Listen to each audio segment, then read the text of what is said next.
আসসালামু আলাইকুম শিক্ষার্থী বন্ধুরা, আশা করি তোমরা সবাই ভালো আছো। আজকে আমরা ডিগ্রি তৃতীয় বর্ষ পঞ্চম পত্র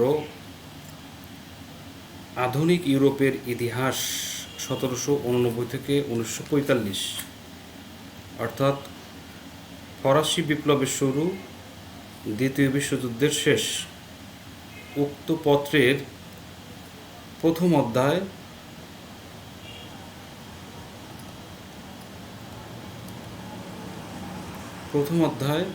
ফরাসি বিপ্লব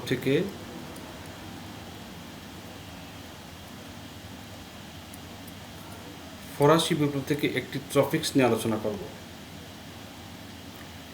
আজকে আমাদের আলোচনার বিষয় ফরাসি বিপ্লবের পূর্বে, অর্থাৎ 1789 খ্রিস্টাব্দের পূর্বে ইউরোপের সামাজিক ও রাজনৈতিক অবস্থা কেমন ছিল সেটা নিয়ে আজকে আমাদের আলোচনার বিষয়।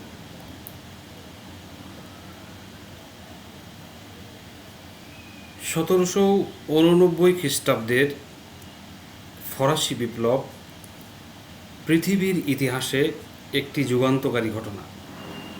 অর্থাৎ পৃথিবীতে যদি যুগান্তকারী ঘটনা 100টা ঘটনা থাকে, তার মধ্যে একটা অন্যতম ঘটনা 1789 খ্রিস্টাব্দের ফরাসি বিপ্লব।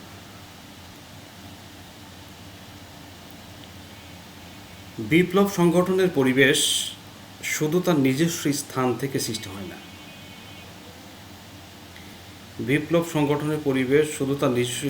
সৃষ্টি হয় না। এটি পারিপার্শ্বিক অবস্থা থেকেও প্রভাবিত হয়ে থাকে।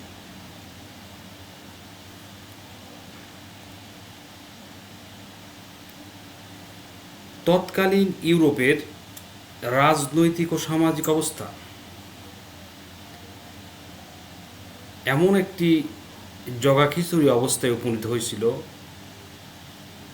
অর্থাৎ 1789 খ্রিস্টাব্দের আগেকার যে ইউরোপ ছিল, সেই ইউরোপের যে রাজনৈতিক ও সামাজিক অবস্থা ছিল, সেটা এমনভাবে একটা ক্ষোভের সৃষ্টি করেছিল গোটা ইউরোপ জুড়ে। ফলে ফ্রান্সে তা একটি বিপ্লব সৃষ্টিতে চরমভাবে সহযোগিতা করেছিল, এবং সেটাই ফরাসি বিপ্লব।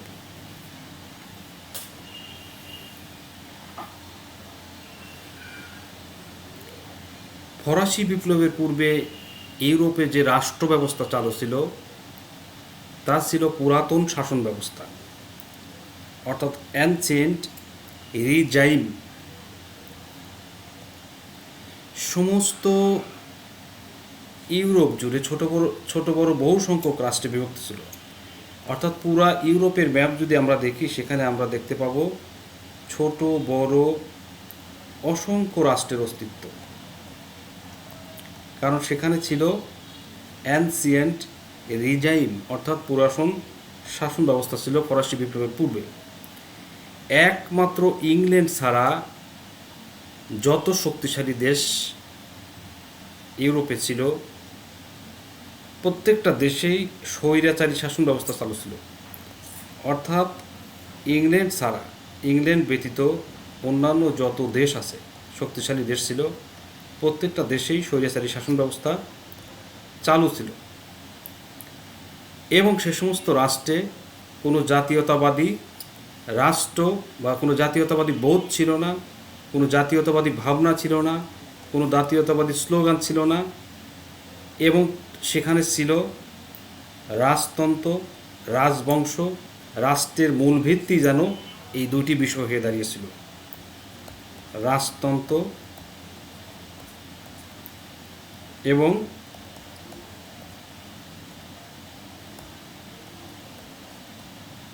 রাজবংশ।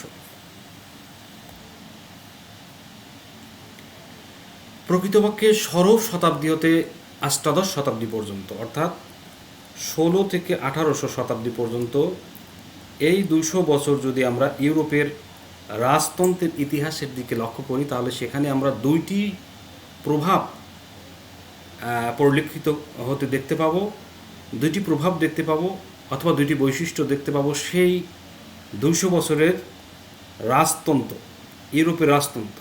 সেখানে আমরা দেখতে পাবো দুইটি বৈশিষ্ট্য, একটা হলো মধ্যযুগীয় ঈশ্বর প্রদত্ত রাজক্ষমতা এবং আরেকটা হলো রাজতান্ত্রিক স্বৈরাচার। এই দুটি বিষয়ের সংমিশ্রণ আমরা ইউরোপের রাজতন্ত্রে সুস্পষ্টভাবে দেখতে পাবো যদি আমরা 1600 থেকে 1800 এই 200 বছরের ইতিহাস আমরা গাঁটি। এক হলো ঈশ্বর প্রদত্ত রাজক্ষমতা, ঈশ্বর প্রদত্ত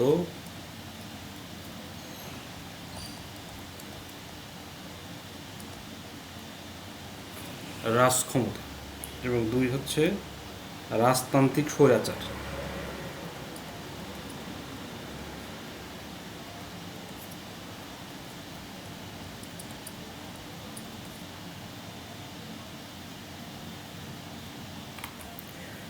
ফরাসি বিপ্লবের পূর্বে ইউরোপের সামাজিক ও রাজনৈতিক অবস্থা। রাজনৈতিক অবস্থার মধ্যে আমরা সেখানে দেখতে পাব আমলাতন্ত্র, স্বেচ্ছাতন্ত্র, স্বৈরাচারী রাজতন্ত্র, সামন্ততন্ত্র, ঈশ্বর প্রদত্ত রাজতন্ত্র, রাজার দায়িত্বহীনতা, ক্ষমতার অসমতা, দুর্নীতিপরায়ণ শাসন ব্যবস্থা, বিচার ব্যবস্থা, ইন্টেন্ডেন্টগণের অত্যাচার। এবং সামাজিক অবস্থার মধ্যে আমরা ফরাসি বিপ্লবের পূর্বে ইউরোপের সামাজিক অবস্থায় যে ব্যাপারগুলো লক্ষ্য করতে পারি, সেখানকার সমাজ ব্যবস্থা, শ্রেণীবিন্যাস, যাজক শ্রেণী, অভিজাত শ্রেণী, যাজক শ্রেণীর সুযোগ সুবিধা, অভিজাত শ্রেণীর বৈশিষ্ট্য, অভিজাতদের সুযোগ সুবিধা, অভিজাতদের অহংকার, তৃতীয় সাধারণ শ্রেণী, বঞ্চিত সর্বহারা, সাধারণ শ্রেণী অধিকারহীন, ভূমিকৃত দাসদের প্রচলন। তাহলে আমরা ফরাসি বিপ্লবের পূর্বে ইউরোপের রাজনৈতিক ক্ষেত্রে বিভিন্ন তন্ত্র দেখতে পাই। সেই তন্ত্রগুলোর মধ্যে অনেকগুলো কারণ আছে, এগুলো আমরা পরবর্তীতে বিস্তারিত আলোচনা করব। এবং সামাজিক অবস্থার মধ্যে আমরা যে একটা বৈষম্য লক্ষ্য করতেছি, সেখানেও আমরা বিভিন্ন রকমের বৈষম্য, শ্রেণী, পার্থক্য এবং অসম বন্টনের যে ব্যাপারগুলো আছে সেগুলো আমরা বিস্তারিত আলোচনা করব। ফরাসি বিপ্লবের পূর্বে ইউরোপের রাজনৈতিক এবং সামাজিক অবস্থা চরম অন্ধকারময় একটা অবস্থার মধ্যে বিরাজ করতেছিল, এবং সেখানে বিভিন্ন রকমের তন্ত্র মন্ত্র, বিভিন্ন রকমের অনিয়ম, বিভিন্ন রকম বৈষম্য, শ্রেণীবিন্যাস, বিভিন্ন রকমের স্বেচ্ছাচারিতা ইত্যাদি ছিল। তারই ঠিক ধারাবাহিকতা একটা অন্যতম ব্যাপার আমলাতন্ত্র। ফরাসি বিপ্লবের পূর্বে ইউরোপের সরকারগুলো আমলাতান্ত্রিক নীতি অনুসরণ করত। সরকার ও প্রশাসন বিভাগ ছিল মুষ্টিমেয় কয়েকজনের হাতে কুক্ষিগত। জনগণের অধিকার বা স্বাধীনতার স্বীকৃতি আদৌ ছিল না।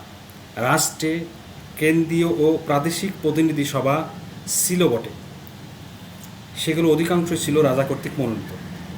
রাষ্ট্রে কেন্দ্রীয় ও প্রাদেশিক প্রতিনিধি সভা ছিল, কিন্তু সেখানে অধিকাংশ ছিল রাজা কর্তৃক মনোনীত। স্বাধীনভাবে কাজ করার কোনো ক্ষমতা তাদের ছিল না। স্বেচ্ছাতন্ত্র। মধ্যযুগের ইউরোপীয় রাষ্ট্রসমূহে প্রকট স্বেচ্ছাচারিতার বিকাশ ঘটে। মধ্যযুগের ইউরোপীয় রাষ্ট্রসমূহে প্রকট স্বেচ্ছাচারিতার বিকাশ ঘটে। সর্বপ্রকারের মানবাধিকারের মূলে কুঠারাঘাত করে চাপিয়ে দেওয়া হয়েছিল স্বৈরাচারী শাসন। যত প্রকারের মানবাধিকার ছিল প্রত্যেকটা মানবাধিকারকে সমূলে বিনাশ করে সেখানে চাপিয়ে দেওয়া হয়েছিল স্বৈরাচারী শাসন। তৎকালীন রাষ্ট্রে ব্যক্তি স্বাধীনতা বলতে কিছুই ছিল না। অর্থাৎ ফরাসি বিপ্লবের পূর্বে ইউরোপের রাষ্ট্রসমূহে কোনো রাষ্ট্রে ব্যক্তি স্বাধীনতা ছিল না, রাজাই সকল ক্ষমতার কেন্দ্রবিন্দু। এ প্রসঙ্গে চতুর্দশ লুই বলেন, আমি রাষ্ট্র, আর ষোড়শ লুই বলেন, আমি যা তাই আইন। তৎকালীন রাষ্ট্রে স্বেচ্ছাতন্ত্র সর্বশিখরে পৌঁছেছিল। স্বৈরাচারী রাজতন্ত্র। অষ্টাদশ শতাব্দীতে রাষ্ট্রীয় ব্যবস্থা ছিল রাজতান্ত্রিক। রাষ্ট্র ছিল রাজবংশোদ্ভূত কোনো বিশিষ্ট ভাগ্যবান ব্যক্তির সম্পত্তি। রাষ্ট্র ছিল রাজবংশোদ্ভূত কোনো বিশিষ্ট ভাগ্যবান ব্যক্তির সম্পত্তি। তাই স্বীয় সম্পত্তি রক্ষার্থে রাজা ছিলেন চরম স্বেচ্ছাচারী। একনায়কতন্ত্র বা একাধিপত্য ছিল রাজার মূল মন্ত্র। একনায়কতন্ত্র বা একাধিপত্য ছিল রাজার মূল মন্ত্র। সামন্ততন্ত্র। ফরাসি বিপ্লব পূর্বে যুগে ইউরোপে সামন্ততন্ত্র বিরাজমান ছিল। ভূস্বামীগণ শাসন ও শোষণ কার্য পরিচালনা করতেন। কৃষক ও কৃতদাসদের উপর সামন্ত শ্রেণীরা অত্যাচার চালাত। ঈশ্বর প্রদত্ত রাজতন্ত্র। মধ্যযুগীয় সনাতন শাসক গোষ্ঠী রাষ্ট্র পরিচালনায় খোদা প্রদত্ত অধিকার দাবি করত। মধ্যযুগের সনাতন শাসক গোষ্ঠী রাষ্ট্র পরিচালনায় খোদা প্রদত্ত অধিকার দাবি করত। তারা ভাবত জনগণকে শাসন করার জন্য ঈশ্বর তাদের নিয়োগ দিয়েছে। তাই নির্যাতন, নিপীড়ন, উৎপীড়ন এসবই যেন নিয়তি সুনির্দিষ্ট করে রেখেছিল জনসাধারণের ললাটে। তাই নির্যাতন, নিপীড়ন, উৎপীড়ন এসবই যেন নিয়তি সুনির্দিষ্ট করে লিখে রেখেছিল জনসাধারণের ললাটে। রাজার অবৈধ কার্যকলাপের সমালোচনা করার কল্পনাও জনসাধারণ করতে পারত না। রাজার অবৈধ কার্যকলাপের সমালোচনা করার কল্পনাও জনসাধারণ করতে পারত না। রাজার দায়িত্বহীনতা।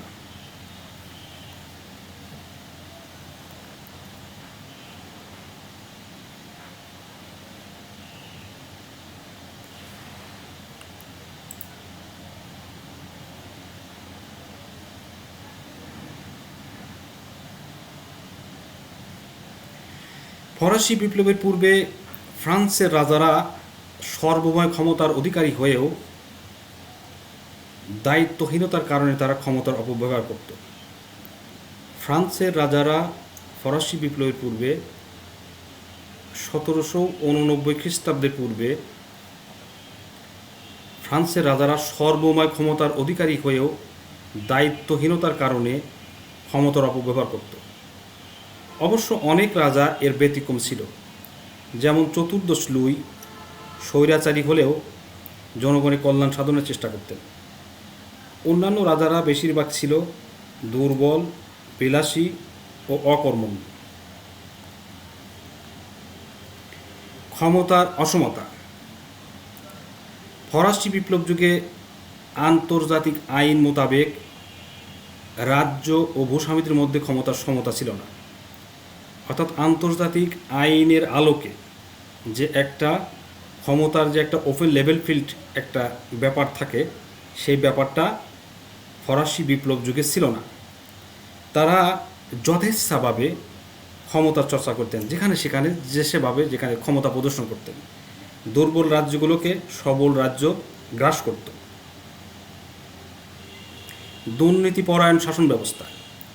ফরাসি বিপ্লবের পূর্বে ইউরোপে, বিশেষ করে ফ্রান্স, প্রায় 40টি ক্ষুদ্র ক্ষুদ্র সামন্ত অঞ্চলে বিভক্ত ছিল।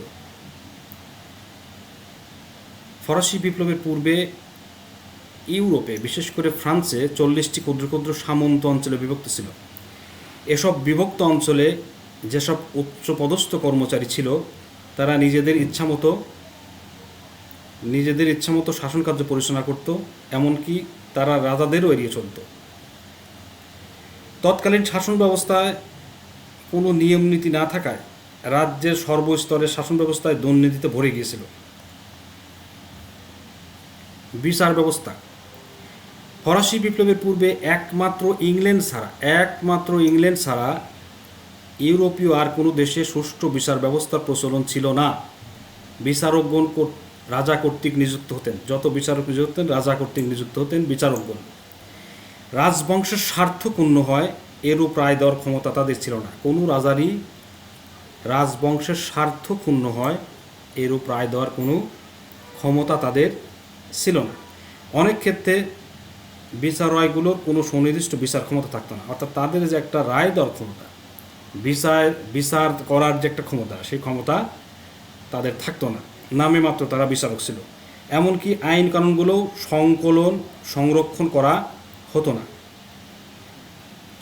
ইন্টেন্ডেন্টগণের অত্যাচার। তৎকালীন তৎকালীন ফ্রান্সের আমলারা রাজাদের দুর্বলতার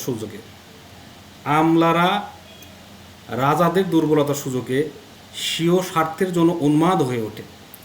তাহলে এখানে আমরা পাচ্ছি আমলারা রাজাদের দুর্বলতার সুযোগে স্বীয় স্বার্থের জন্য উন্মাদ হয়ে ওঠে এবং এসব আমলা কর্তৃক নিযুক্ত ইন্টেন্ডেন্টগণ দেশের শাসনের নামে শোষণ করতে থাকে। আমলারা রাজাদের দুর্বলতার সুযোগ নিয়ে বিভিন্ন রকমের ইন্টেন্ডেন্ট কর্তৃক দেশ পরিচালনা করত এবং তারা কি করত? নিয়োগ দিত। তারা শাসনের নামে সারা দেশে শোষণ চালিয়ে বেড়াতো। তাদের চরম উচ্ছৃঙ্খলতায় সর্বস্তরের জনগণের জীবন একেবারে দুর্বিষহ হয়ে ওঠে। এসব ইন্টেন্ডেন্টগণ দেশ ও জাতির কোনোরূপ কল্যাণ না করে স্বীয় ক্ষমতা বৃদ্ধির জন্য ব্যাপক তৎপর ছিল। দেশ ও জাতির কোনোরূপ কল্যাণ না করে নিজের ক্ষমতা কীভাবে বৃদ্ধি করা যায় সেই কাজে তারা নিয়োজিত ছিল।